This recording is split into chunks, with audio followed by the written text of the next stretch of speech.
Hey everyone, I'm back with another update.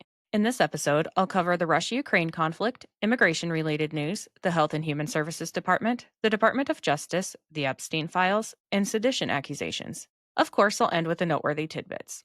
President Trump approved a 28-point peace plan between Russia and Ukraine, which was devised by Secretary of State Marco Rubio, Special Envoy Steve Witkoff, and Jared Kushner, and Press Secretary Caroline Leavitt confirmed that Rubio and Witkoff have been working diligently behind the scenes to finally bring peace between Russia and Ukraine. The majority of top Ukrainian officials agreed to this peace plan, and it was sent to Ukrainian President Zelensky for his approval. The agreement would be monitored by a peace council chaired by President Trump, and when asked for a response if Zelensky rejects the peace deal, Trump said, "Then he can continue to fight his little heart out. I'd like to get to peace. Should have happened a long time ago." On to immigration related news. In the Charlotte, North Carolina immigration enforcement operation, called Operation Charlotte's Web, over 200 illegal immigrants were arrested in just a few days, and over 30,000 students are no longer attending school for fear of being taken away. Dozens of construction sites have been deserted, with some shifting their work hours to the middle of the night. In response to that, Border Commander Greg Bovino confirmed there will be more nighttime raids. A raid was carried out at a San Antonio club in which 140 criminal illegal aliens were detained, including members of the Tren de Aragua, and the Memphis task force arrested a child rapist illegal alien from Honduras. Pennsylvania may have $75 million federal dollars pulled if they refuse to stop issuing CDLs to illegal aliens and revoke those they've already illegally issued, and police in Wyoming busted a large number of illegals and foreigners who can't speak English, conducting 40 arrests and 133 inspections in only 3 days. Business owners in Michigan were charged for hiring around 250 illegal alien workers, and the Department of Justice sued California for giving illegal aliens discounted tuition, scholarships, and subsidized loans. President Trump terminated temporary status for Somalians in Minnesota after massive Somalian Medicaid fraud was exposed. Apparently, Somalians in the state have been artificially increasing their rates of autism to fraudulently gain Medicaid funding and then sending the money to the terror organization Al Shabaab. A Portland Antifa member was federally indicted for felony arson after launching an assault on Portland ICE, setting debris on fire while federal agents were blocked inside the building. Police arrested 2 Virginia men for plotting to assassinate ICE agents, and an activist judge blocked the IRS from sharing information to help ICE with deportations. The U.S. House Committee passed legislation to speed up the deportation of criminal illegal aliens, and now it's headed for a full floor vote. The bill expands expedited removal authority, closes immigration loopholes, and mandates fast deportation of gang members and terrorists. The House also passed legislation that will provide support dogs to border agents for their mental health, with Representative Tony Gonzalez explaining that DHS will adopt dogs from local animal shelters to enhance the support canine program. Let's switch to news from the Health and Human Services Department. Callie Means was named Senior Advisor at Health and Human Services, and HHS released a peer-reviewed study that confirms that transgender procedures and puberty blockers cause significant long-term harm. CMS Administrator Dr. Oz exposed massive fraud within the Obamacare system, explaining that the Department of Justice charged, and a federal jury convicted, 2 executives in a scheme to fraudulently enroll Americans into Obamacare insurance plans in order to obtain millions of dollars in commission payments. Oz further explained that since many of the health plans are fully bankrolled by federal taxpayers, it's easy to submit false applications for individuals who aren't even aware they have the insurance, and that these 2 executives ripped taxpayers off to the tune of $180 million. Shifting to the Department of Justice. Congressman Jim Jordan referred Jack Smith's former deputy to the Department of Justice for criminal prosecution for obstruction, and the state of Michigan is being sued by Assistant Attorney General Harmeet Dillon because the Michigan Secretary of State is hiding their voter data from the Trump administration. Attorney General Pam Bondi and FBI Director Kash Patel confirmed new charges against ex-Olympian Ryan Wedding, including drug trafficking, intimidation, money laundering, murder, and witness tampering. In the operation, over $13 million in physical assets were confiscated, $3.2 million in cryptocurrency was recovered, and over 2,000 kilos of drugs and numerous weapons were seized. Wedding is also accused of murdering a federal witness after he was indicted in 2024, and the reward on bringing him in is now $15 million. Deputy FBI Director Dan Bongino confirmed the FBI is targeting a dangerous network that preys on 11-year-olds and teenagers, with Bongino saying there are more than 300 investigations connected to this network going on nationwide. An arrest related to this case has already been made in Baltimore, and another person was indicted in Arizona. Last for this section, President Trump said he is confident in Patel and Bongino's conclusion that Butler, Pennsylvania attempted assassin Thomas Crooks acted alone. Well, at least someone is confident in them. They seem to end up with nothing in regards to high-profile cases, but they've been doing a great job at rescuing children from human trafficking and other horrible situations, so I'll give them their due praise in that area, at least. Let's move on to the Epstein Files. On the 19th, President Trump signed the Epstein Files Transparency Act into law, which mandates the Department of Justice to release all classified Epstein-related files within 30 days. The law overrides prior redactions and seals, aiming for full transparency on Epstein's activities, including his ties to prominent figures. Attorney General Pam Bondi confirmed the DOJ would comply, emphasizing the review of thousands of pages for national security exemptions, but committing to minimal redactions. The next day, the DOJ began internal reviews of the files, with Bondi stating they include FBI investigative records transferred from the Southern District of New York in 2025, and the agency flagged potential delays for classified portions.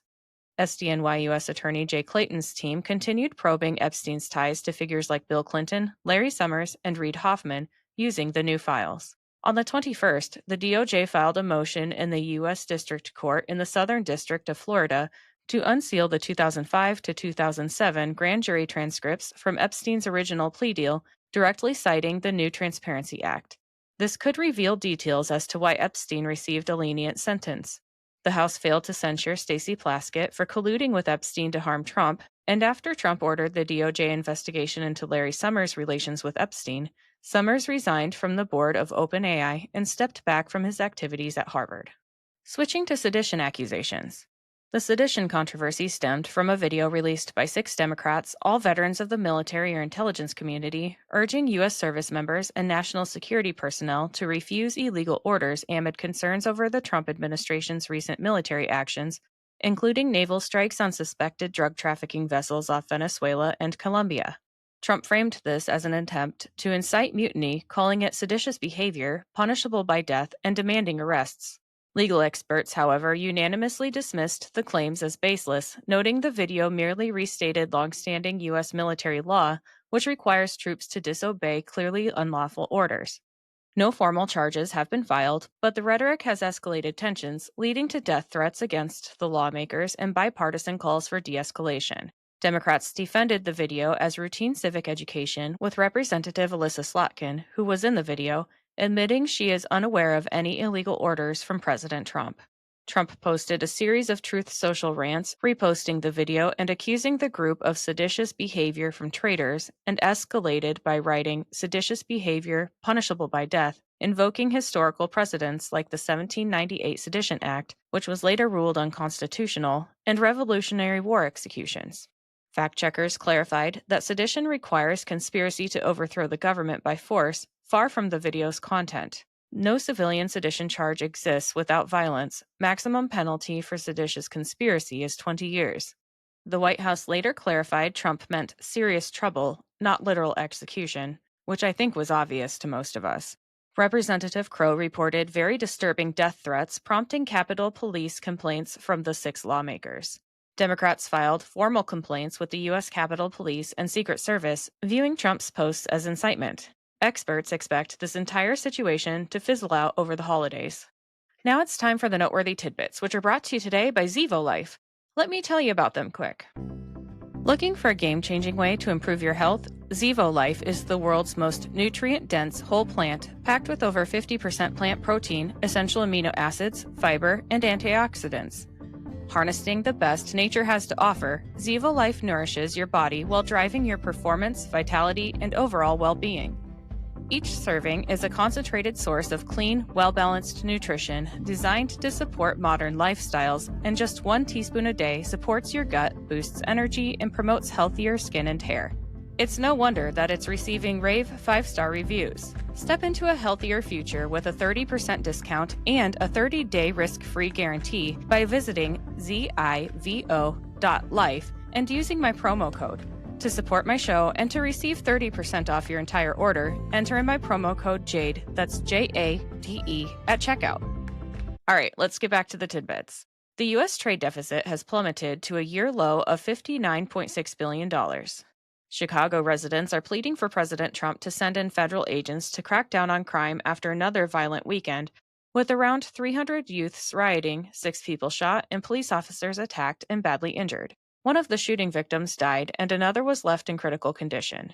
A criminal with over 70 prior arrests, including 9 or 10 felonies, set a woman on fire while she was on the Chicago train. She survived, but is still in the hospital, suffering severe burns covering about 60% of her body. First Lady Melania and Second Lady Usha traveled to North Carolina to speak with military families at Camp Lejeune. After her feud with President Trump, Congresswoman Marjorie Taylor Greene will be resigning from office, with her last day being January 5th. Greene said she doesn't want to put her district through another intense primary from Trump, and she also dispelled the rumor that she's running for president in 2028, accusing Time of making up a fake story and lying about her. U.S. Attorney Bill Asaley confirmed Gavin Newsom broke the law by drawing Latino districts using race as a factor, and the U.S. Supreme Court overturned the activist judge ruling that struck down Texas' new Republican-friendly 2026 congressional map. A retired Texas sergeant exposed that Muslims have set up a command center with weapons, armored vehicles, and a training facility, and Governor Greg Abbott ordered an investigation into Sharia law courts operating in Texas. Abbott explained that the Texas Department of Public Safety will help purge any attempt to impose Sharia law, as the Texas Constitution and statutes have banned it.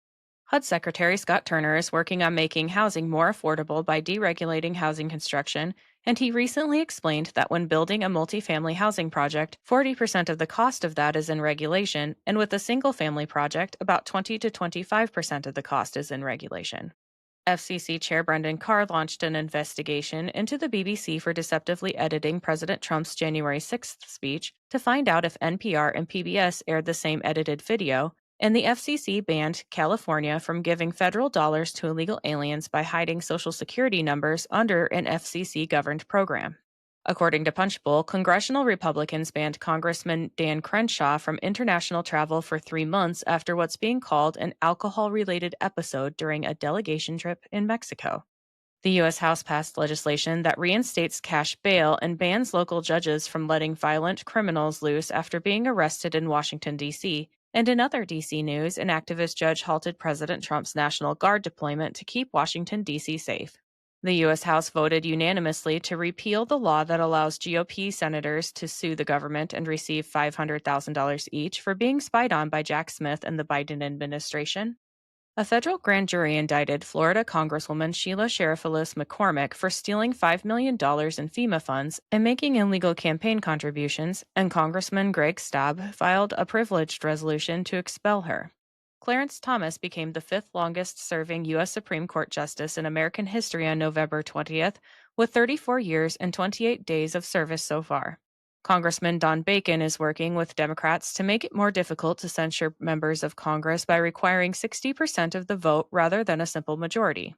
The Washington Post was caught in a fake news scandal, falsely claiming that the U.S. Coast Guard passed a policy in favor of the swastika, Confederate flag, and nooses.